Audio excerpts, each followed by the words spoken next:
你有冇試過明明退咗休，唔使再憂柴憂米，但每晚瞓落床嗰陣，仲係有一重講唔出嘅恐懼同疲倦。好多人以為老咗最慘係冇錢，但原來晚年最大嘅敗局，往往係由你將副身家同心力毫無保留咁奉獻俾仔女嗰一刻開始。今日我哋要講嘅係關乎你遇上點樣安身立命嘅一個大局。明明退咗休，銀行戶口都有筆錢，但日子過得仲慘過以前返工。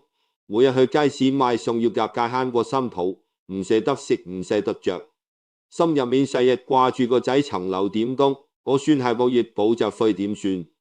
你以為自己退咗休，其實你只係換咗個冇糧出嘅老闆。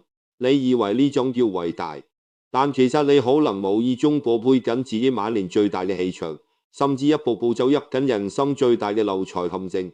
65歲到75歲呢黃金10年，撫養自己最好嘅活法就係遵循3-7定律：3分為人類，7分留份俾自己。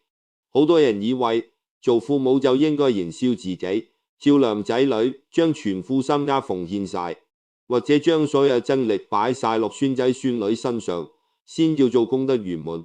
但以我所見，讀書人講句，呢種毫無保留嘅付出，唔單止幫唔到下一代，反而係晚年最大嘅漏財陷阱。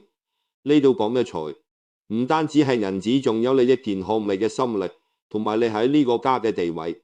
風水命理嘅根基已經有云：選下益上，起到上等；選上益下，起到大光。呢句原本係道本自之道，但套用落家庭倫理，好多人誤解咗，以為父母要不斷選上去益下。如果你過度掏空長輩嘅資源去填補後輩嘅慾望，將長輩嘅元氣抽乾晒，下個家宅嘅陰陽就會失衡。原來呢個就係話你俾得越多，國家嘅底氣反而越虛弱，氣場就越留唔住。清代名臣陳國藩一生閱人無數，睇盡朝野上下幾個名門望族嘅興衰。佢晚年立下過一個好出名嘅規矩，就係絕不撈錢財與子孫。點解？因為佢睇得透，撈錢即係撈禍。仔女如果係一塊好嘅風水寶地，自己識得濟氣，連撈錢佢一樣發低。如果仔女根本成唔起呢個福報，你撈咗金山俾佢，只會加速耗盡佢嘅氣數。好多老友記覺得我呢個講法好冷血，但我問你，如果你連自己嘅生活都顧唔掂，你就擔心下個月生活費，你仲有咩心力去黃報㗎？你嘅焦慮其實就係一重最大嘅殺氣。你就喺屋企匿埋，仔女感受到嘅唔係你嘅愛，而係你對美麗嘅恐懼。呢種氣場邊度會旺得起？呢100年之後，世情如此，呢個規律依然冇變。講到呢度，其實我自己都諗咗好耐，點解香港呢啲父母會搞到咁委屈？有啲嘢真係入局者迷而家。就喺香港，我見過太多相反嘅例子。太古城有個花名長白嘅老友記，後生喺中環做文職，捱生捱死，儲6000幾萬棺材本。65歲嗰陣，見個仔結婚買樓叉壽期，心一軟，將大半生積蓄攞埋出嚟幫個仔上車。結果點？個仔兩公婆共諗壓力大，細日維持而教，脾氣暴躁，陳伯住喺入面，日日要睇新抱面色，連夏天開大啲個冷氣都唔敢。夜晚行路都要點高腳尖，驚嘈親個船。呢個格局其實唔應該咁講先啱，唔係層樓嘅風水或者坐向有問題，而係陳伯親手將自己嘅靠山拆咗，就好似你部手機電量見紅一樣，自己都隨時熄機，仲點樣開熱點分享俾人？好啦，呢個比喻可能唔好貼切，但個道理係咁嘅道理。當你連自己嘅能量同底線都保唔住，你又點發光去照住個家？喺傳統風水學上，長輩係收個家宅嘅元武方，即係靠山位。元武要穩要定，要靠從長輩氣場運，有自己個7分底氣同財力，個家先壓得住陣。晚輩出去闖先有安全感。但如果你將所有嘢掏空晒，元武風一蕩，靠山即刻散，仔女無形中會覺得心浮氣躁，家宅不和，甚至口舌是非，就係咁樣味。老人家最大嘅悲哀，唔係冇錢留俾仔女，而係將錢俾晒仔女之後，連自己嘅尊嚴都守唔住。你知唔知㗎？我從你嘅前職係我嘅前嘅家庭氣氛係最易滋生默契嘅。仔女唔會因為你犧牲多咗而尊重你，反而會因為你變得冇咗自我而覺得你嘅價值降低咗。呢個係人性嘅係氣數。我見過唔少老友記俾晒錢仔女之後，晚年覺得好似乞衣咁，連想食餐好嘅都唔敢。呢種生活模式本身就已經係一個破局。你嘅氣場係要靠生活品質嚟維持嘅，你連自己都唔富有，你點樣喺個家建立威信？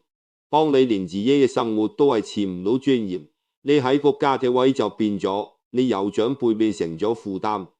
陳伯嘅故事只係冰山一角，好多人以為只要自己慳啲，成手都俾晒仔女就係好老豆、好媽咪，但風水古籍話俾我哋知，你咁做其實係破壞緊全家嘅大局。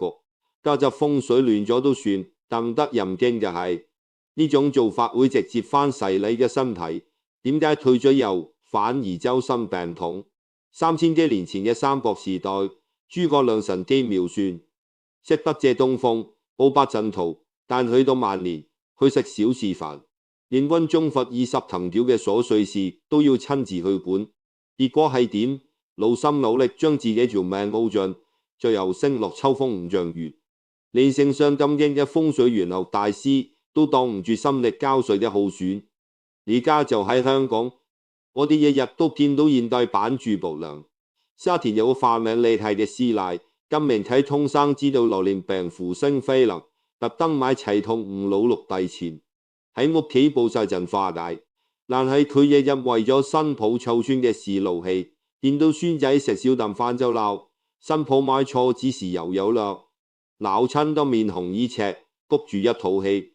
講真，有時見到啲老人家咁樣嘥晒自己啲元氣，我都覺得好心噏。結果呢，風水陣擺滿屋，李太依然血壓飆升，心口痛到要入威爾斯醫院。你睇下呢種就係典型的心火燒身。人因流極，身體就似一個流緊氣嘅氣球，你需要做嘅係煲氣，而唔係耗氣。但我哋見到好多老人呀，佢哋日日都做咩？佢哋日日都在耗氣，對仔女嘅不放心，對孫仔嘅過度干涉，對家庭事務嘅過度介入，呢一切其實都係喺消耗緊你嘅元氣。你有冇發現好多老友記屋企擺滿風水陣，又食蟲草又食花膠，但依然周身痛，晚晚失眠？點解呢？老人家嘅健康風水，3成靠藥物同外在佈局，7分靠你點樣化解心入面個古鬱結之氣。好多人以為健康就係靠睇醫生食補品，或者揾師傅擺個靚風水陣去催旺健康位，但原來我一直睇錯咗。你心入面嗰把無名火先係破壞家宅風水嘅最大殺氣。風水古籍將多個破嘅壯丁有云：氣成風則散，大水則止。呢句本來係講體嘅穩論脈，但套用落人體呢個小宇宙度，你發脾氣執着嗰陣嘅無名火就係一陣狂風。原來呢個就係話你谷住嗰陣狂風一吹就將你身體辛苦聚埋嘅好氣場全部打散晒。點解會咁？我諗咗好耐，最後諗到嘅唔係書入面寫嘅嗰套，而係人情世故。風水講好陰陽調屋，當你退咗休，將所有注意力放晒落仔女身上，對佢哋嘅生活指手畫腳，呢股控制欲同怨氣就會轉化成火煞。火煞攻心，首先破壞你內在嘅五行平衡，外在嘅氣場穿晒窿，外在嘅風水陣擺到天花龍鳳，都擋唔住你自己由內向外爆發嘅破壞力。我之前去睇過一個大圍嘅盤度下，又係日日鬧新抱算啦。講翻你太個情況先，就好似你屋企部冷氣機，你喺出面加啲多層隔塵網，洗得幾乾淨都好。如果你部機有摩打裏面自己漏電氣火，神仙都難救你太個同烏佬點將得落佢個肚怨氣。去到65歲呢個黃金10年，富養自己嘅健康唔係叫你買幾多部件品，而係要識得收起你對後輩嘅執念。3分關心就夠，7分留返俾自己清心寡欲。唔好覺得自己一定要管晒全家嘅事，你嘅參與度越低，你嘅氣場反而越穩。呢種穩係一重歲月沉澱落嚟嘅智慧，係一重世事我唔再強求嘅鬆容。人老咗放過仔女，其實係放過自己，心平氣和就係晚年最憑命正嘅風水陣。你試下將嗰7分心力放翻落自己度，去學種花，去學書法，去行山，你整個人嘅氣場變咗，你會發現國家啲人對你嘅態度都自動變埋。呢個唔係魔法，係能量嘅守恆定律。健康保得住，陽氣順返。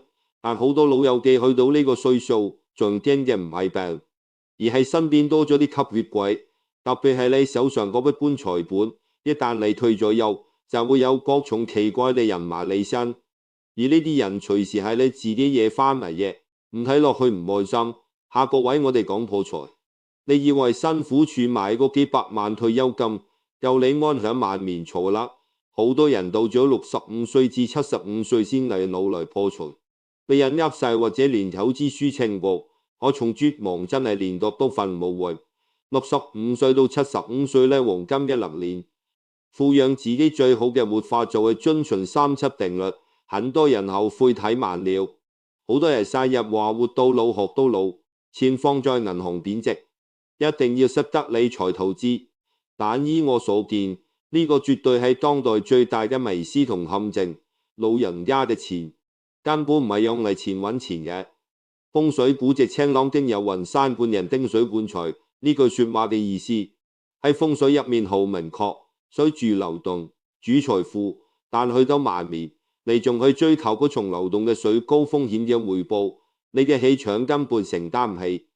原來呢個就係話晚年真正需要嘅係穩如泰山嘅山，即係你手頭上嗰筆不動之財，你嘅棺材本。生日冧人丁同氣場就會跟住崩潰。好多老友嘅覺得自己好醒，話以前做生意基金啊，但你知唔知投資係需要陽氣同衝勁嘅？你個重陽氣喺65歲之後已經轉化咗，你嘅投資眼光早就跟唔上而家呢個信息萬變嘅市場。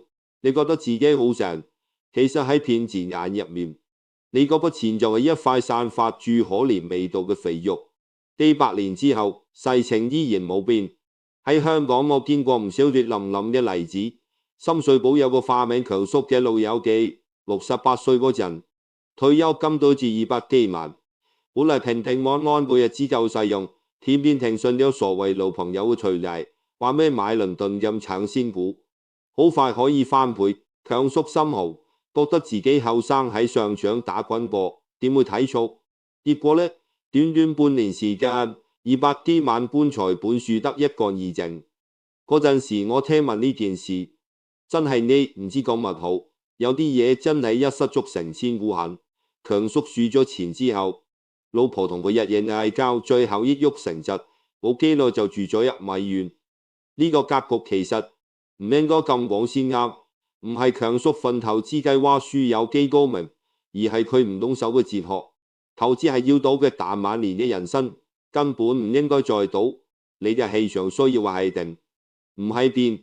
到你開始覺得自己可以投過錢揾錢去增加晚年樂趣嗰陣，你就已經輸咗。你將自己嘅安身立命資本攞咗去搏一個未知嘅結果，就好似你喺屋企廳正中間掘咗個窿，將所有水引晒出門口一樣。財氣一散，你個人嘅精氣神就跟住散。好啦，呢個比喻可能唔係好完美，但道理係相通嘅。你嘅棺材本唔單止係銀紙，仲係你晚年喺社會喺屋企面前最大嘅靠山。你把呢座山移走咗，你嘅氣場就直接空去，小人同破財自然第一時間揾上門。守住7分不動之財，唔係孤寒，係你晚年尊嚴嘅最後底線。錢係你最後嘅屏障，有了佢，你先有權拒絕自己唔中意嘅生活，你先有權對唔尊重你嘅人說不。如果你睇到呢度，心入面可能都有一絲寒意，或者你身邊都有咁樣嘅老友記，不妨留低嗰種感覺，唔使特登話俾我知，留俾你自己心入面知就得。講到尾，點解強叔會睇錯人？點解咁易理人呃？古人教落，想晚年避開小人，守住自己嘅財富，其實只要照下鏡，睇睇你自己塊面就知答案。你有冇試過朝早低住塊鏡嗰陣，突然覺得入面嗰個人變得好陌生？明明後生嗰陣眉清目秀和顏悅色，點解老咗之後，心塊面硬係有一股怨氣？你可能以為呢啲係歲月痕跡，但其實呢個正正係你滿面氣場嘅探熱針。相由心生，馬面相貌越係橫眉怒目，法令心寒，越容易一小人同家宅不和，三分執着，七分放手。先喺晚年轉運之上，好多人以為老人家皮膚鬆弛，有法令紋係自然規律，或者以為搽多啲貴價護膚品就可以解決。但原來我哋一直都搞錯咗，你臉上嘅紋理其實係你性格同命運嘅收據。相信古籍賣醫神相有云：法令入口，餓死街頭，鼻角占卜，晚年冇靠。呢句說話聽落好似好得人驚。白話文嘅意思係，如果法令紋深到好似你都咁劈落嘴角，下巴即係地獄有術，晚年多數會孤苦伶仃。原來呢個就係話，你過度嘅控制欲同怨氣，早就化成殺氣，寫晒喺你塊面上。我之前整理緊一份叫10日非2.0升級版 TXT 嘅手稿，入面都特別研究過呢個心學現象。算啦，講翻命相先。喺香港嘅屋村，跌落去樓下公園坐陣，就會見到兩款截然不同嘅老友記。一款好似花名陳婆婆咁，日日金正火嗌實個孫跑快2步都鬧。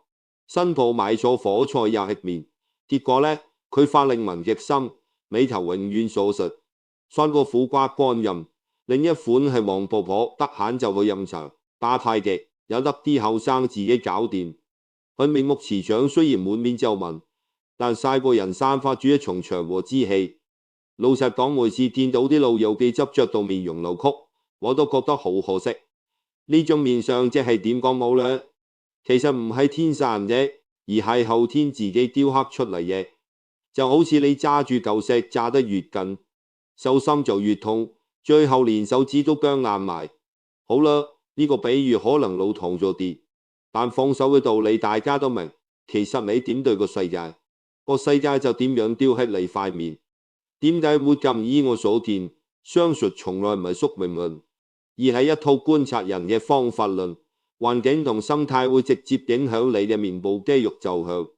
你長期不滿，日日想控制身邊所有人，嗰股執念會令你面部肌肉繃緊，氣場變得尖銳，身邊嘅人覺不定，唔順自然會疏遠你，結果家宅不和，甚至一啲心懷不軌嘅小人埋身。呢啲所謂嘅人媒介同衰運，好多時都係自己嘅氣場引翻嚟嘅。你嘅面相就係你埋面最好嘅風水，放低執念先係最高級嘅陣容。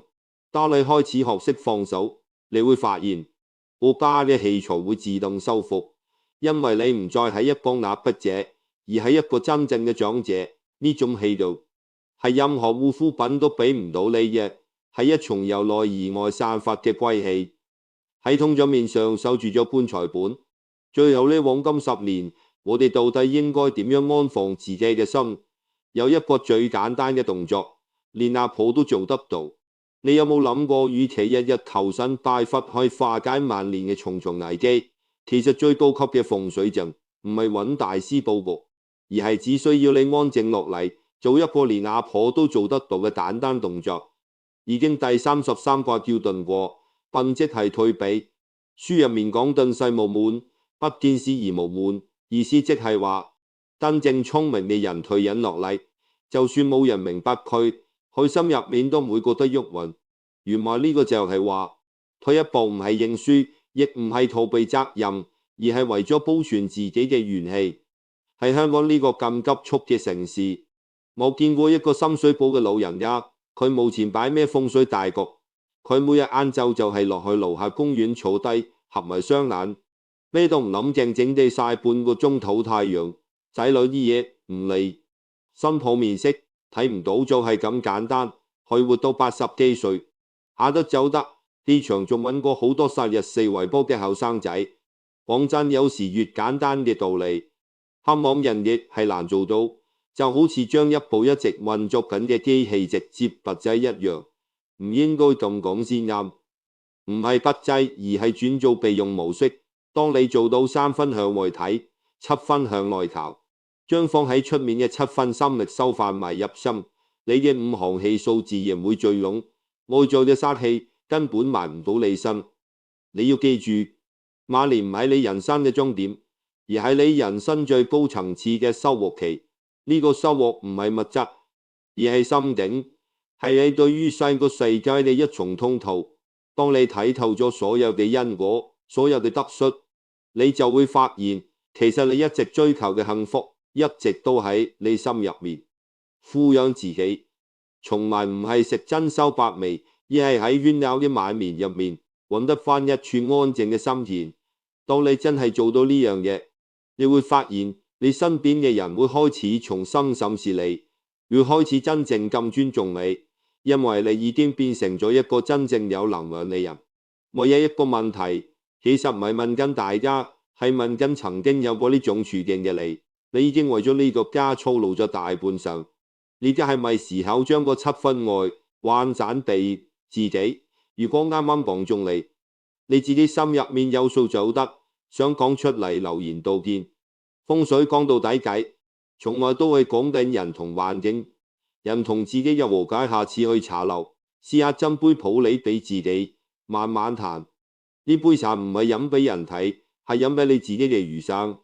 餘生好貴㗎，請你放過自己，唔好再喺仔女嘅人心入面做臨演，翻嚟做你自己人心嘅主角。呢個先係你晚年最好嘅風水。記住，幸福係留俾識得愛自己嘅人。你對自己好，呢個世界就一定會對你好。